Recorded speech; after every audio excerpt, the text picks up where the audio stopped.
आपको यह बताते हैं कि सुप्रीम कोर्ट के आदेश पर अयोध्या में बाबरी मस्जिद के निर्माण के लिए जो 5 एकड़ जमीन मुस्लिम पक्ष को दी गई थी, उस जमीन का क्या हुआ। और जिन लोगों ने राम मंदिर के खिलाफ बाबरी मस्जिद के लिए 70 वर्षों तक भारत की अदालतों में यह लंबी कानूनी लड़ाई लड़ी, इस मुद्दे पर न जाने कितने सांप्रदायिक दंगे हुए, कितने लोग मारे गए दोनों पक्षों के, और इस कानूनी लड़ाई पर करोड़ों रुपए मुस्लिम पक्ष ने खर्च भी किए, उन्हीं लोगों ने बाद में मस्जिद के लिए मिली इस जमीन से मुंह क्यों मोड़ लिया। यह विश्लेषण आज इसलिए कर रहे हैं क्योंकि आज ही के दिन 32 साल पहले 6 दिसंबर 1992 को अयोध्या में बाबरी मस्जिद का विध्वंस हुआ था। उस समय 4 से 5 लाख कार सेवकों ने अयोध्या में राम जन्मभूमि के लिए इंसाफ मांगते हुए बाबरी मस्जिद के मुख्य ढांचे को ध्वस्त करने की एक कोशिश की थी। ये एक ऐसी दुखद घटना थी जिसके बाद देश में बड़े स्तर पर दंगे हुए और इन दंगों में 2000 लोग मारे गए। 2000 से भी ज्यादा लोग इन दंगों में मारे गए और इन दंगों को और इन 2000 लोगों को आज सब भूल चुके हैं। लेकिन बाबरी मस्जिद को बहुत सारे नेताओं ने भुलाया नहीं और इसे अपनी राजनीति के लिए हमेशा जिंदा रखा। इसके बाद वर्ष 2019 में, आज से 5 साल पहले, जब सुप्रीम कोर्ट ने अयोध्या में बाबरी मस्जिद के निर्माण के लिए 5 एकड़ जमीन अलग से मुस्लिम पक्ष को दी, तो इन्हीं सारे नेताओं और मुस्लिम पक्ष ने इस जमीन से अब मुंह मोड़ लिया है। आज बड़ा सवाल यह है कि जब आपको जमीन मिल चुकी है तो उस पर मस्जिद क्यों नहीं बना लेते। आज भी 6 दिसंबर 2024 को यह जमीन खाली पड़ी है, बंजर पड़ी है और यहां बच्चे क्रिकेट खेलते हैं।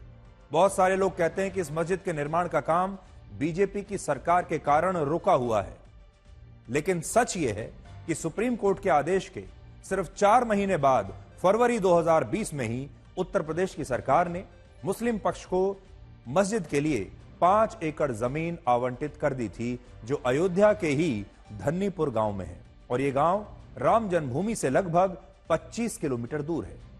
आवंटन की प्रक्रिया पूरी होने के बाद कायदे से वर्ष 2020 में ही इस जमीन पर मस्जिद का निर्माण शुरू हो जाना चाहिए था, लेकिन आज 4 वर्षों के बाद भी यह जमीन खाली पड़ी है और यहां मस्जिद के निर्माण के लिए अब तक एक ईंट तक नहीं लगाई गई है। सोचिए, जब इन 4 वर्षों में राम जन्मभूमि पर भव्य मंदिर का निर्माण हो चुका है, तब सरकार से जमीन मिलने के बाद भी इन 4 वर्षों में मस्जिद की नींव तक इस जमीन पर नहीं रखी गई।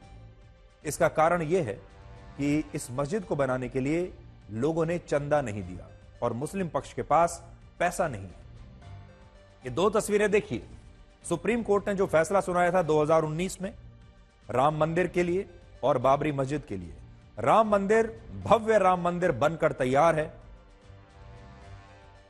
पूरे देश से हिंदू समाज के लोग यहां दर्शन करने के लिए आते हैं और दूसरी तरफ उसी फैसले के तहत जो 5 एकड़ जमीन मस्जिद बनाने के लिए दी गई थी, वो आज भी खाली पड़ी है और कहा जा रहा है कि चंदा नहीं आ रहा, लोगों का पैसा नहीं है मुस्लिम पक्ष के पास। पूरी दुनिया में इंडोनेशिया और पाकिस्तान के बाद सबसे ज्यादा मुसलमान भारत में रहते हैं, लेकिन इसके बावजूद जब इस मस्जिद को बनाने के लिए इसके ट्रस्ट को अरब देशों से, अरब के मुस्लिम देशों से चंदा मांगना पड़ रहा है और इसके लिए मस्जिद ट्रस्ट ने फॉरेन कंट्रीब्यूशन रेगुलेशन एक्ट के तहत चंदा मांगने के लिए केंद्र सरकार को एक अपील भी भेजी है। तो ट्रस्ट का यह कहना है कि अब उन्हें बाहर के देशों से, मुस्लिम देशों से पैसा चाहिए होगा अगर यह मस्जिद बनानी है तो। लेकिन भारत में मुसलमानों की जो संख्या है, भारत के 22 करोड़ मुसलमान अगर इस मस्जिद के लिए 100 रुपए भी चंदा दे देते तो इस मस्जिद को बनाने के लिए 2200 करोड़ रुपए इकट्ठा हो जाता, जबकि अयोध्या में राम मंदिर के निर्माण का कुल खर्च भी 1800 करोड़ रुपए से कम है। तो इस देश के ही मुसलमान अगर 100 रुपए भी दे देते तो 2200 करोड़ रुपए अभी तक इकट्ठे हो सकते थे। राम मंदिर के निर्माण के लिए अब तक भारत के लोग 5,500 करोड़ रुपए का चंदा दे चुके हैं, जबकि इस मस्जिद को इतना भी चंदा नहीं मिला कि वो इसके नक्शे को भी पास कराने के लिए उसकी फीस भर सके। आज अयोध्या में खाली पड़ा ये जमीन का टुकड़ा, इस पर केवल एक बोर्ड लग पाया है जिस पर लिखा है कि यहां इस जमीन पर भारत की सबसे बड़ी मस्जिद, एक कैंसर हॉस्पिटल, एक मेडिकल और लॉ कॉलेज, एक लाइब्रेरी और एक कम्युनिटी किचन बनाई जाएगी जो सभी धर्मों के लिए होगी। लेकिन इसी के साथ मस्जिद ट्रस्ट के सचिव का कहना है कि इस मस्जिद के निर्माण के लिए उसे लोगों से चंदा नहीं मिल रहा और अब वो खाड़ी के मुस्लिम देशों से चंदा जुटाने का प्रयास कर रहे हैं।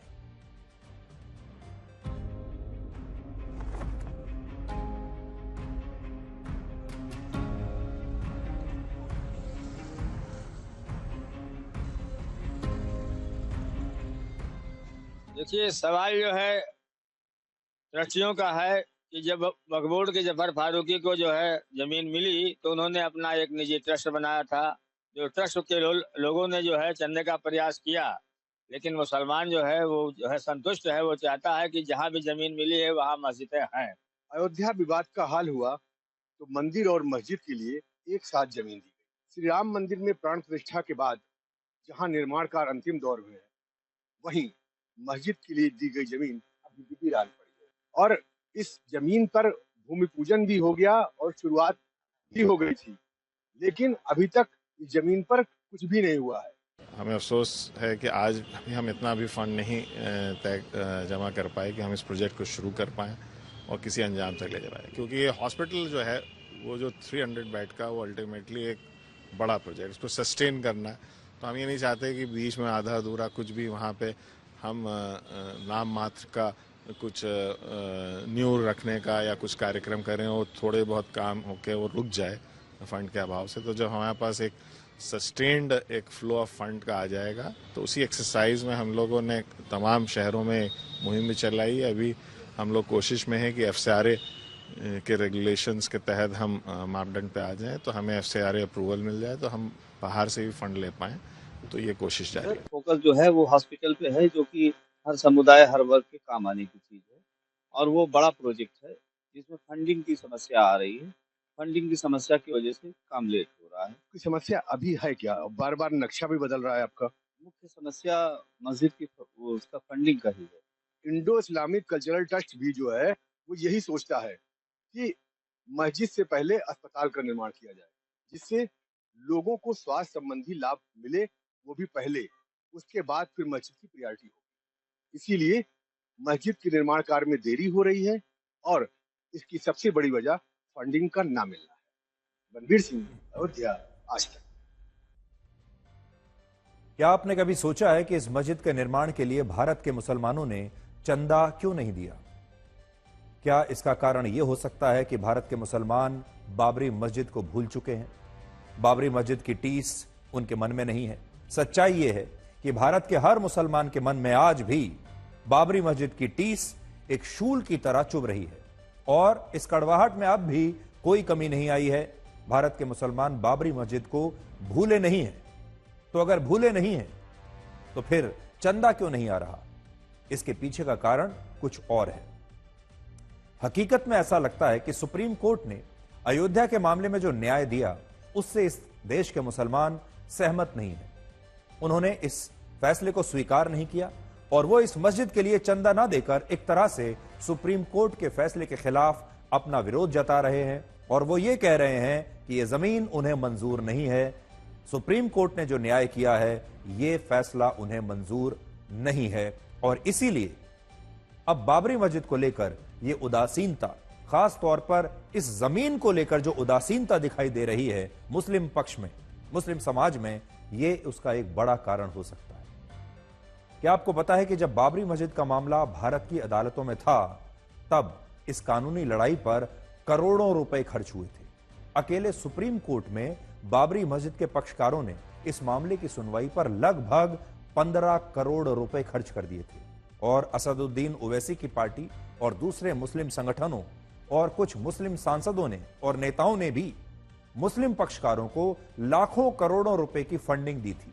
और तब उस मामले पर यह पैसा शायद इसलिए खर्च हुआ क्योंकि ये तमाम लोग इस बात के लिए लड़ रहे थे कि अयोध्या में विवादित ढांचे के स्थान पर राम मंदिर किसी भी कीमत पर नहीं बनना चाहिए। राम मंदिर को रोकने के लिए असल में यह सारा पैसा इकट्ठा किया जा रहा था और कानूनी लड़ाई पर खर्च हो रहा था। लेकिन जब सुप्रीम कोर्ट ने राम मंदिर बनाने के पक्ष में आदेश दे दिया तो इस पर मस्जिद बनाने के लिए कहीं से भी उतना चंदा नहीं आया जितना राम मंदिर के खिलाफ, जितना राम मंदिर को रोकने के लिए कानूनी लड़ाई के लिए आता था। इससे आप समझ सकते हैं कि कई बार जो दिखता है वो होता नहीं है। लोगों को लगता था कि जो नेता बाबरी मस्जिद के लिए लड़ रहे हैं और बाबरी मस्जिद के साथ हैं, वो नेता असल में बाबरी मस्जिद के लिए नहीं बल्कि राम मंदिर के खिलाफ लड़ाई लड़ रहे थे। ये सारी ताकत थी राम मंदिर को रोकने के लिए। हमारे देश की राजनीति में डॉक्टर अंबेडकर आज भी बहुत प्रासंगिक हैं। आज भी हमारे देश के बड़े बड़े नेता उनके नाम पर पार्टियां बनाते हैं, उनके नाम पर राजनीति करते हैं, उनके नाम पर दलितों के वोट मांगे जाते हैं, उनके नाम पर सरकारों में मुख्यमंत्री और मंत्री बनते हैं। डॉक्टर अंबेडकर के नाम पर संविधान बचाने की लड़ाई लड़ी जाती है। हर नेता अपने आप को डॉक्टर अंबेडकर का सबसे बड़ा अनुयायी बताना चाहता है। डॉक्टर अंबेडकर के नाम पर जब हमारे देश में इतना सब कुछ होता है, तब हम आपको उनके विचारों के बारे में बताना चाहते हैं, वो विचार जिन्हें किसी भी नेता ने पढ़ने की कभी कोशिश नहीं की।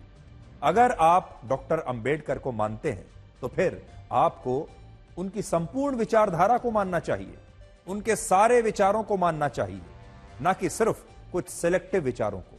तो हमने ये देखा कि डॉक्टर अंबेडकर की विचारधारा बहुत बड़ी थी, बहुत अलग अलग विषयों पर उनकी विचारधारा थी, उनके विचार थे, लेकिन हमारे देश के लोगों के सामने उनके बहुत ही सिलेक्टिव विचार सामने रखे गए। तो कुछ बातें ऐसी हैं जो डॉक्टर अंबेडकर के बारे में, उनके विचारों के बारे में, उनकी राय के बारे में इस देश के लोगों तक पहुंची नहीं। हालांकि डॉक्टर अंबेडकर चाहते थे कि उनके ये विचार भी आप तक पहुंचे, लेकिन फिर भी लोगों ने उन विचारों में से भी अपने काम के विचार निकाल लिए नेताओं ने, ताकि जिन्हें लगा कि उनके कुछ विचारों से दलितों की राजनीति हो सकती है, कुछ विचारों से वोट लिए जा सकते हैं, कुछ विचारों को संविधान के साथ जोड़कर संविधान को बड़ा मुद्दा बनाया जा सकता है। लेकिन डॉक्टर अंबेडकर इससे भी कहीं ज्यादा बड़ी शख्सियत थे और वो आपको बहुत कुछ बताना चाहते थे, और यह सब बताने के लिए ही उन्होंने ये पुस्तक लिखी थी। इस पुस्तक का नाम है पाकिस्तान और द पार्टीशन ऑफ इंडिया, और इसके टाइटल से ही आप समझ सकते हैं कि यह पुस्तक पाकिस्तान के बारे में है, यह पुस्तक पार्टीशन, भारत के विभाजन के बारे में है, और जाहिर है यह पुस्तक भारत के मुसलमानों के बारे में भी है। और यह पुस्तक उन्होंने आजादी से लगभग 3-4 साल पहले वर्ष 1945 में लिख दी थी। हम आजाद हुए 1947 में, लेकिन यह किताब उन्होंने, ये छपी है 1945 में। लिखना शुरू किया होगा उन्होंने शायद, सोच लीजिए 1 साल और पहले, लेकिन यह किताब पहली बार छपी थी वर्ष 1945 में, जब भारत आजाद नहीं हुआ था और जब भारत के 2 टुकड़े नहीं हुए थे। डॉक्टर अंबेडकर ने जब ये किताब लिखी तो इसमें उन्होंने ये बताया कि वो भारत के मुसलमानों के बारे में क्या सोचते हैं। अब देखिए, डॉक्टर अंबेडकर भारत के समाज के बारे में क्या सोचते थे, दलितों के बारे में क्या सोचते थे, पिछड़ी जातियों के बारे में क्या सोचते थे, संविधान के बारे में क्या सोचते थे, ये सब तो आपको बताया गया। लेकिन वो मुसलमानों के बारे में क्या सोचते थे, भारत के पार्टीशन के बारे में क्या सोचते थे, ये कोई आपको नहीं बताता, बल्कि वो ये खुद बताना चाहते थे, और इसीलिए तो उन्होंने ये किताब लिखी। इसीलिए तो इस किताब में उन्होंने इतने इस पक्ष पर, इस विषय पर अपने विचार आपके सामने रखे, लेकिन ये किताब भी किसी ने पढ़ी नहीं। इस किताब के पेज नंबर 291 पर डॉक्टर अंबेडकर खुद ये लिखते हैं, मैं नहीं कह रहा हूं, डॉक्टर अंबेडकर लिखते हैं कि भारत के मुसलमान कभी भी इस देश के लिए वफादार नहीं होंगे। वो खुद को मुसलमान पहले और भारतीय बाद में मानेंगे। वो ये भी लिखते हैं कि मुसलमानों ने भारत की तरक्की में बहुत ही कम योगदान दिया है और हमेशा मुस्लिम देशों को भारत से ऊपर रखा है। इसी पुस्तक के पेज नंबर 325 पर लिखा है कि इस्लाम धर्म में भाईचारा सिर्फ मुसलमानों के लिए होता है। एक मुसलमान सिर्फ दूसरे मुसलमान का हित देखता है और वो किसी गैर मुसलमान से कोई भाईचारा नहीं निभाता। इस्लाम धर्म की प्रकृति ऐसी है कि ये कभी भी एक सच्चे मुसलमान को भारत को अपनी मातृभूमि मानने की इजाजत नहीं देगा। जो सच्चा मुसलमान होगा वो कभी न तो भारत को अपनी मातृभूमि मानेगा और ना ही हिंदुओं को अपना भाई मानेगा। हमारे देश के जो नेता ये कहते हैं कि प्रधानमंत्री मोदी ने इस देश में हिंदू और मुसलमानों के भाईचारे को खत्म कर दिया है। जब से बीजेपी की सरकार आई है तब से यह भाईचारा खत्म हो गया है। उन तमाम नेताओं को आज डॉक्टर अंबेडकर की यह पुस्तक पढ़नी चाहिए, जिसमें वो ये खुद लिख रहे हैं कि मुसलमान हिंदुओं से कभी भी भाईचारा नहीं निभाएंगे, क्योंकि इस्लाम धर्म के भाईचारे में हिंदुओं के लिए कोई स्थान नहीं है। और इसी पुस्तक के पेज नंबर 289 पर उन्होंने लिखा है कि भारत के मुसलमान कभी भी इस देश के लिए ईमानदार नहीं रहेंगे, क्योंकि वो भारत को दारुल हर्ब मानते हैं, न कि दारुल इस्लाम। दारुल इस्लाम का मतलब होता है इस्लाम का घर, और दारुल हर्ब का मतलब होता है युद्ध का घर। और मुसलमान भारत को इस्लाम का घर नहीं, युद्ध का घर मानते हैं। डॉक्टर अंबेडकर इसमें यह भी लिखते हैं कि भारत के मुसलमान समय आने पर न सिर्फ जिहाद की घोषणा कर सकते हैं, बल्कि उसकी सफलता के लिए विदेशी इस्लामिक ताकतों से मदद भी ले सकते हैं। अब आप सोचिए, डॉक्टर अंबेडकर उस समय 1945 में ही कितने सही थे। वो समझ गए थे। और आज आप देख लीजिए, जिहाद के नाम पर, आतंकवाद के नाम पर आज हमारे देश में पाकिस्तान से आतंकवादी आ रहे हैं, दूसरे देशों से मदद आ रही है, और ये सब कुछ हो रहा है। ये सारी बातें डॉक्टर अंबेडकर ने खुद अपनी पुस्तक में लिख दी थी, लेकिन आज उन्हीं का नाम लेकर हमारे देश के नेता मुसलमानों के वोटों की राजनीति करते हैं। आपको थोड़ा पढ़कर भी बता देता हूं कि उन्होंने क्या क्या लिखा है, उन्हीं की भाषा में उन्हें कोट कर रहा हूं। Page number 289। भारत चाहे मुस्लिम शासन के अधीन ना हो, लेकिन भारत के मुसलमान भारत को दारुल हर्ब मानते हैं, ना कि दारुल इस्लाम। भारत के मुसलमान सिर्फ जिहाद की घोषणा ही नहीं कर सकते, बल्कि उसकी सफलता के लिए विदेशी इस्लामिक ताकतों की मदद भी ले सकते हैं। अगर विदेशी मुस्लिम ताकतें जिहाद की घोषणा करना चाहती हैं तो इसमें उनकी सहायता भी कर सकते हैं। और इसीलिए आपने देखा होगा कि बहुत बार आईएसआईएस के लिए लड़ने के लिए हमारे देश के भी कुछ लोग आईएसआईएस में जाकर शामिल हो गए। हमारे देश के कुछ लोग आज भी इजराइल में क्या हो रहा है और गाजा में क्या हो रहा है उसके लिए भारत में रहकर विरोध प्रदर्शन करते हैं।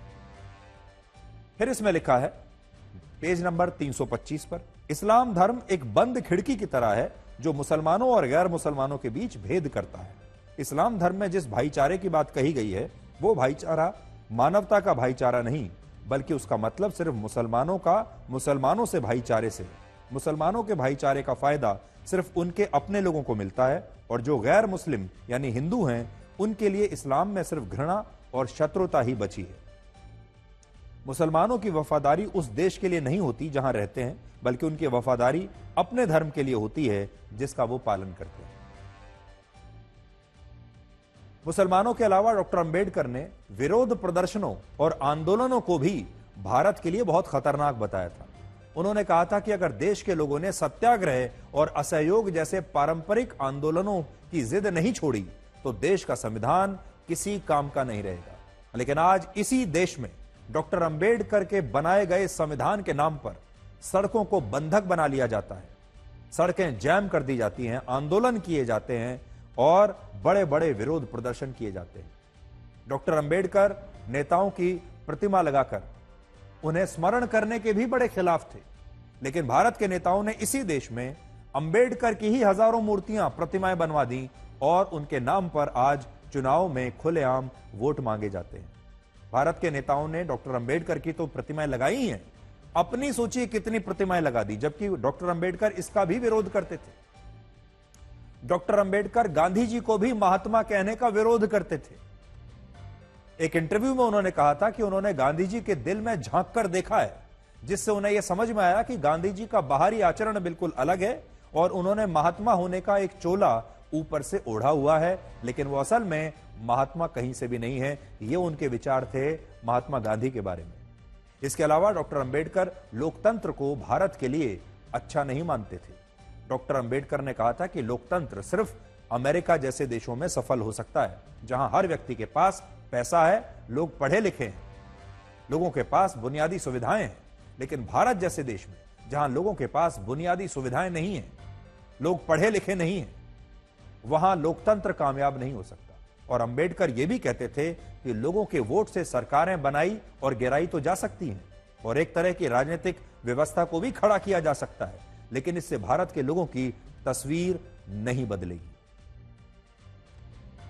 डॉक्टर अंबेडकर अपने जमाने के सबसे पढ़े लिखे और सबसे विद्वान नेता थे, जिनके पास अलग अलग विषयों की 32 डिग्रियां थी। उनके बारे में एक और रोचक तथ्य यह है आपके लिए आज कि उन्होंने अपने जीवन में 2 बार लोकसभा का चुनाव लड़ा और दोनों ही बार भारत के लोगों ने लोकसभा चुनाव में डॉक्टर अंबेडकर को हरा दिया। दोनों चुनावों में डॉक्टर अंबेडकर हार गए। डॉक्टर अंबेडकर इतना सब कुछ करने के बाद भी एक बार भी चुनाव नहीं जीत पाए और यह देश डॉक्टर अंबेडकर को उनके संविधान बनाने के 1.5 वर्षों में ही भूल गया था। आज भी अगर इस देश में दलितों के वोट इतने महत्वपूर्ण ना होते तो डॉक्टर अंबेडकर की कोई बात ना करता, उन्हें याद भी नहीं करते। और यह बात हम इसलिए कह रहे हैं क्योंकि डॉक्टर अंबेडकर के जो विचार थे, उन विचारों पर किसी नेता ने पूरी तरह से अमल कभी नहीं किया और उनके असली विचारों के बारे में यह देश जानता ही नहीं। तो डॉक्टर अंबेडकर के बारे में राजनीति तो बहुत हो रही है। नेताओं ने क्या किया? डॉक्टर अंबेडकर की विचारधारा में से जो उनके काम के विचार निकले उन्हें अपना लिया, उनके बारे में बातें करना शुरू कर दिया, जिससे उनका फायदा हो जाए, जिससे वो चुनाव जीत जाएं, जिससे उन्हें वोट मिल जाएं, वो सब बातें अपना ली। लेकिन वो क्या कहते थे वो नहीं अपनाया। आज भी हमारे देश में लोग संविधान की कॉपी लेकर जाते हैं, लेकिन वो भी ये नहीं मानते कि डॉक्टर अंबेडकर ने इसके अलावा जो बातें कही थी, क्या वो जानते हैं उन बातों के बारे में? मशहूर लेखक विलियम शेक्सपियर ने एक बार कहा था कि नाम में क्या रखा है, और उनका यह कथन आपने भी कई बार इस्तेमाल किया होगा, सुना भी होगा कि नाम में क्या रखा है, लेकिन नाम में बहुत कुछ रखा है। विलियम शेक्सपियर का जन्म इंग्लैंड में हुआ था, लेकिन अब उन्हीं के देश इंग्लैंड के लोग कह रहे हैं कि नाम में बहुत कुछ रखा है। ब्रिटेन के लोग कह रहे हैं नाम में बहुत कुछ रखा है, और ब्रिटेन के इंग्लैंड और वेल्स को लेकर वहां की सरकार की नई रिपोर्ट आई है जो बताती है कि वहां बच्चों में सबसे लोकप्रिय नाम जॉर्ज, लियो और नोआ नहीं, ओलिवर नहीं, कुछ और है। इंग्लैंड और वेल्स में लड़कों का सबसे लोकप्रिय नाम है मोहम्मद। नोआ नहीं है, ओलिवर नहीं है, जॉर्ज नहीं है, लियो नहीं है। इंग्लैंड में सबसे लोकप्रिय नाम लड़कों का है मोहम्मद। आपको शायद अपने कानों पर विश्वास नहीं होगा, लेकिन यह बात सच है, और यह बात ब्रिटेन की सरकार ने खुद कही है। वर्ष 2023 में इंग्लैंड और वेल्स में बच्चों के लिए जो 5 नाम सबसे ज्यादा लोकप्रिय रहे, उनमें मोहम्मद पहले स्थान पर था, दूसरे स्थान पर था नोआ, तीसरे पर ओलिवर, चौथे पर जॉर्ज और 5वें पर लियो। ये 5 सबसे लोकप्रिय नाम हैं बच्चों के, लड़कों के इंग्लैंड में, जिसमें मोहम्मद पहले नंबर पर है। पूरी दुनिया में 13 देश ऐसे हैं जो खुद को ईसाई देश मानते हैं, और इनमें ब्रिटेन का नाम भी है। ब्रिटेन एक ईसाई देश है, ईसाई को मानने वाला, ईसाई धर्म को मानने वाला। लेकिन आज एक ईसाई देश में बच्चों का सबसे लोकप्रिय नाम ओलिवर या नोआ नहीं बल्कि मोहम्मद है। वर्ष 1970 में ब्रिटेन में मुसलमानों की आबादी 1% से भी कम थी, लेकिन वर्ष 2021 में यह आंकड़ा 6.5% हो चुका है, और अब वर्ष 2050 तक ब्रिटेन में मुसलमानों की आबादी 18% तक होने का अनुमान है। इस्लाम धर्म में मोहम्मद शब्द को सबसे पवित्र माना गया है, क्योंकि यह शब्द पैगंबर मोहम्मद साहब से जुड़ा हुआ है। दुनिया भर के मुसलमान मानते हैं कि अगर उनके बच्चे का नाम मोहम्मद हो तो उनका बच्चा भी पैगंबर मोहम्मद साहब की शिक्षा पर चलेगा और अपने मजहब पर टिका रहेगा, और इसलिए वो एक तरह से अपने बच्चे को इस्लाम धर्म और पैगंबर मोहम्मद साहब को समर्पित करते हैं। और आज दुनिया में 15 करोड़ लोगों का नाम मोहम्मद है, और पूरी दुनिया में सबसे ज्यादा लोगों का नाम मोहम्मद ही है। यानी पूरी दुनिया में जो नाम नंबर 1 पर है वो है मोहम्मद। जिस भारत में 80% हिंदू रहते हैं और 15% मुसलमान हैं, वहां भी मोहम्मद नाम सबसे ज्यादा लोकप्रिय है।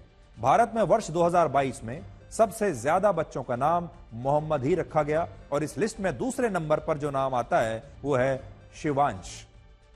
तो पहले नंबर पर भारत में भी मोहम्मद नाम है जो सबसे लोकप्रिय है, दूसरे नंबर पर है शिवांश, तीसरे स्थान पर है ध्रुव, चौथे नाम पर कबीर और पांचवें स्थान पर वेदांत नाम शामिल हैं। ये लड़कों के सबसे लोकप्रिय नाम है भारत में।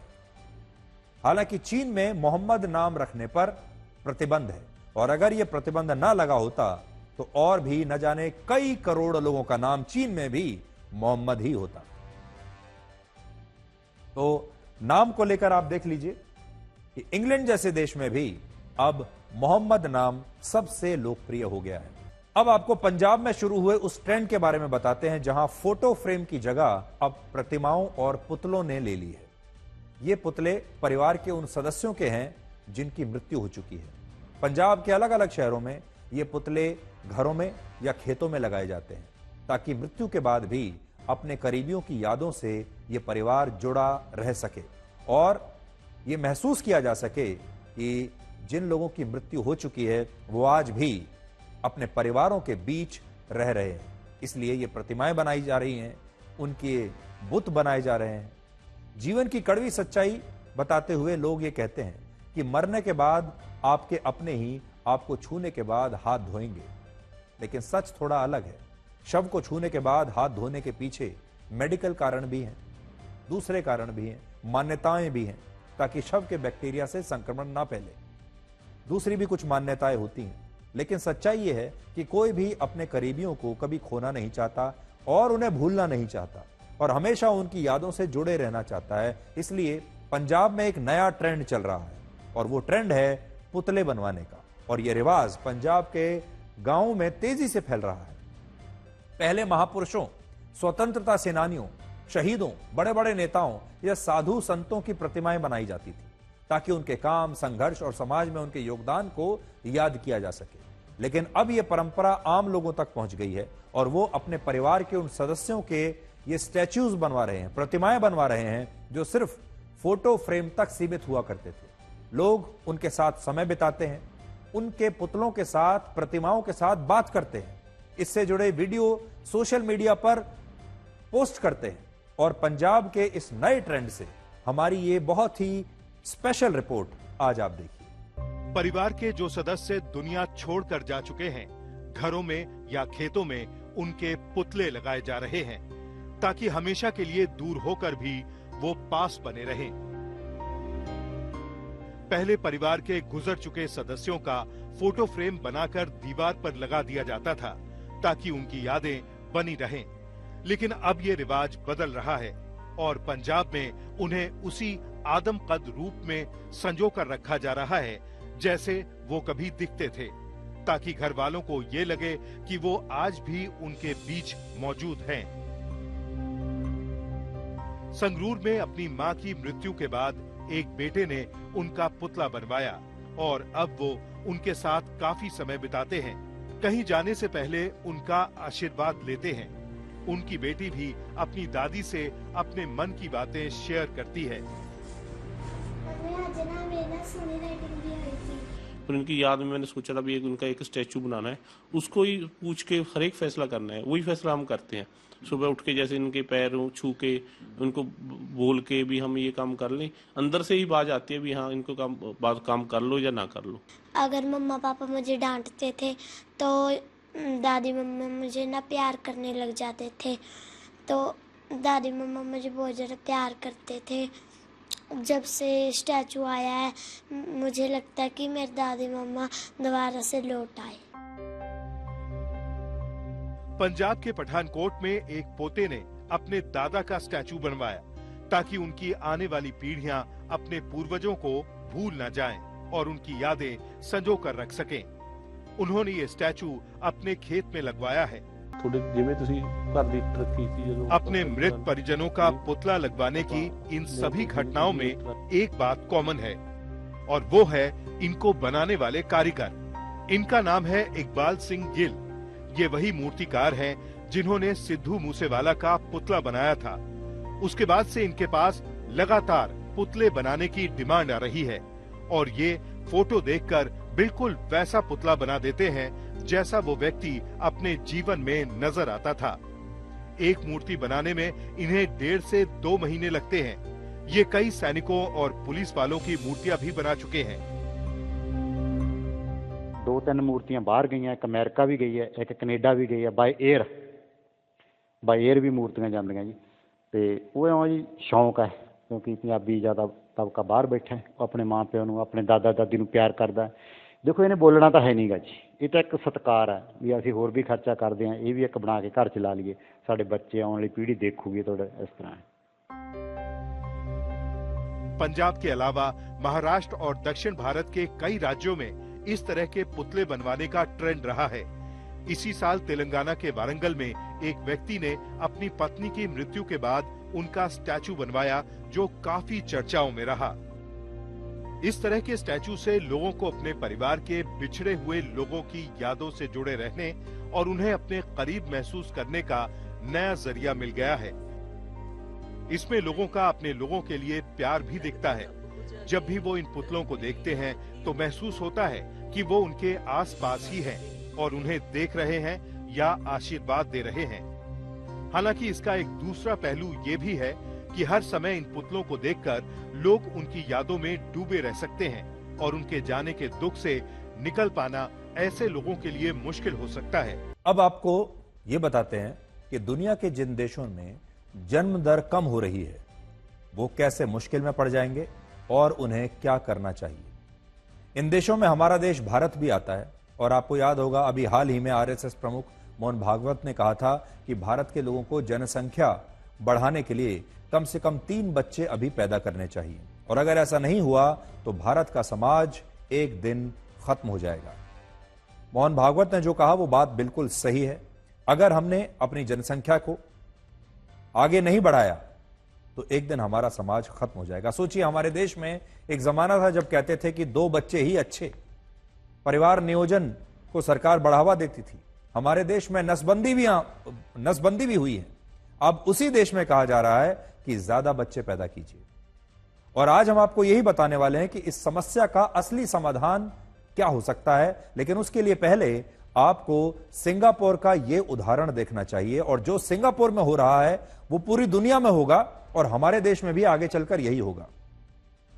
सिंगापुर में प्रजनन दर में ऐतिहासिक गिरावट आई है और ऐसी आशंका है कि अब सिंगापुर की मूल आबादी धीरे धीरे समाप्त हो जाएगी और एक दिन यह पूरा देश ही मिट जाएगा।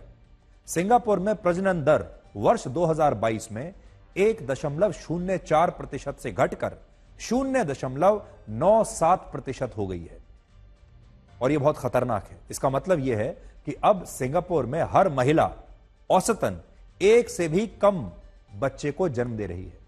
यानी सिंगापुर की जो महिलाएं हैं औसतन 1 बच्चे से भी कम को जन्म दे रही हैं, और धीरे धीरे अगर यही रहा तो सिंगापुर की जो आबादी है एक दिन समाप्त हो जाएगी, खत्म हो जाएगी। मृत्यु और जन्म दर के इस असंतुलन से सिंगापुर तेजी से बूढ़ा हो रहा है और वहां काम करने वाले लोगों की आबादी तेजी से घट रही है, क्योंकि बड़ी संख्या में लोग बूढ़े हो रहे हैं, वो रिटायर हो रहे हैं, अब वो काम नहीं करना चाहते, काम कर भी नहीं पाते, और अब सिंगापुर में काम करने वाले लोगों की कमी हो गई है। पिछले साल 2023 में सिंगापुर में 65 वर्ष या उससे ज्यादा उम्र के लोगों की संख्या 19% थी, जो 2030 में 24% तक हो सकती है। अब कामगारों की संख्या बढ़ाने के लिए सिंगापुर जैसे देशों के पास 2 विकल्प हैं। या तो जनसंख्या को बढ़ाया जाए, यानी ज्यादा बच्चों को पैदा किया जाए, या जितनी वर्कफोर्स उनके पास अभी है उस वर्कफोर्स की प्रोडक्टिविटी और कार्य क्षमता को बढ़ाया जाए और उसके काम में विविधता लाई जाए, और यह देखा जाए कि हर एक इंसान लंबे समय तक काम करे। यानी जो लोग 60 साल की उम्र में रिटायर हो जाते हैं वो अब 65, 70 या 75 साल की उम्र तक काम करते रहे। और इसीलिए सिंगापुर की सरकार कामगारों की कमी को पूरा करने के लिए अब दूसरे रास्ते अपना रही है। वहां कामकाजी लोगों की प्रोडक्टिविटी बढ़ाई जा रही है, यहां तक कि जो वरिष्ठ नागरिक हैं उनकी कार्यक्षमता को बढ़ाया जा रहा है, और इसकी वजह से वहां वर्कफोर्स में 55 साल से ज्यादा उम्र के लोगों की संख्या अब बढ़ी है। यानी 55 साल से ज्यादा उम्र के जो लोग हैं अब वो भी दोबारा काम करना शुरू कर रहे हैं, वो रिटायर नहीं हो रहे हैं।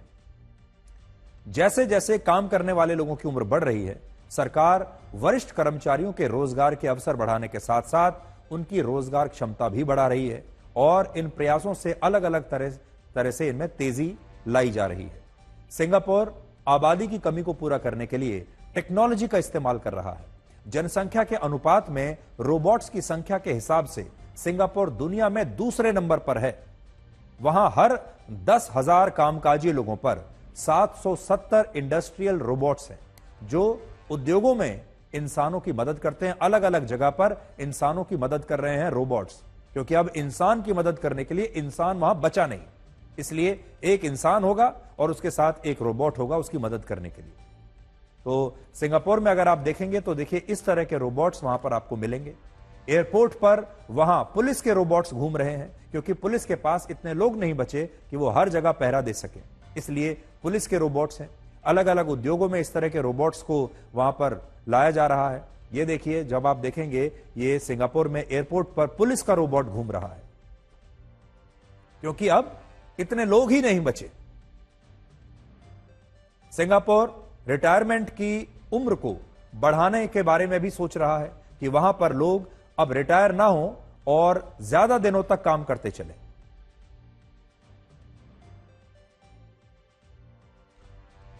तो हो सकता है आपको अपने देश में भी कुछ समय के बाद यह देखने को मिले, क्योंकि भारत में भी प्रजनन दर इस समय तो 2% है, और जब किसी देश या किसी समाज में प्रजनन दर 2.1% से कम हो जाता है तो वो समाज धीरे धीरे समाप्त होने लगता है। सिंगापुर उसका सबसे बड़ा उदाहरण है।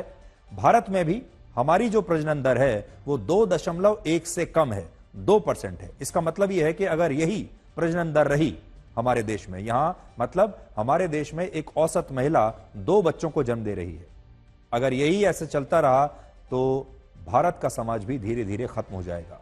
भारत के लिए चुनौती यह है कि अगर लोगों को जनसंख्या बढ़ाने के लिए प्रोत्साहित करना है, करते भी हैं, तो भी चुनौतियां कम नहीं होंगी। इसका कारण यह है कि हमारे पास इतने संसाधन नहीं है, इतनी जगह नहीं है, इतनी सड़कें नहीं है, इतने शहर नहीं है, इतने मकान नहीं है जो इतनी बढ़ती आबादी को झेल सके। इसके लिए जरूरी है कि हम अपने लोगों को ज्यादा प्रोडक्टिव बनाएं, उनकी कार्य क्षमता को बढ़ाएं, ताकि एक 60 साल का व्यक्ति भी उतना काम कर सके जितना एक 30 साल का युवा कर सकता है। और लोग 60 साल में रिटायर ना होकर 65, 70, 75 साल तक काम करते रहें, यह इसका इलाज है। क्योंकि अगर आज आप बच्चे पैदा करेंगे भी तो भी उस बच्चे को काम करने लायक बनने में अभी और 25 साल लगेंगे। और हमारे पास आप देख सकते हैं, ना तो हमारे पास उतने शहर बचे हैं, ना उतने मकान बचे हैं, ना उतनी नौकरियां हैं हमारे पास, ना उतने स्कूल हैं, ना कॉलेज हैं, ना इंजीनियरिंग कॉलेज हैं, ना मेडिकल कॉलेज हैं। तो फिर इस जनसंख्या को बढ़ाकर भी हमें कुछ खास फायदा मिलने वाला नहीं है। आज बड़ा सवाल यह है कि क्या रिवर्स एजिंग इसका समाधान हो सकता है। तो आज इसका एक नया हम समाधान लेकर आए हैं जो भविष्य में आपको देखने को मिलेगा। रिवर्स एजिंग की टेक्नोलॉजी पर पूरी दुनिया में इस समय काम चल रहा है, रिसर्च चल रही है, और इसका मतलब यह है कि जो रिवर्स एजिंग है ये उम्र को रोक देती है।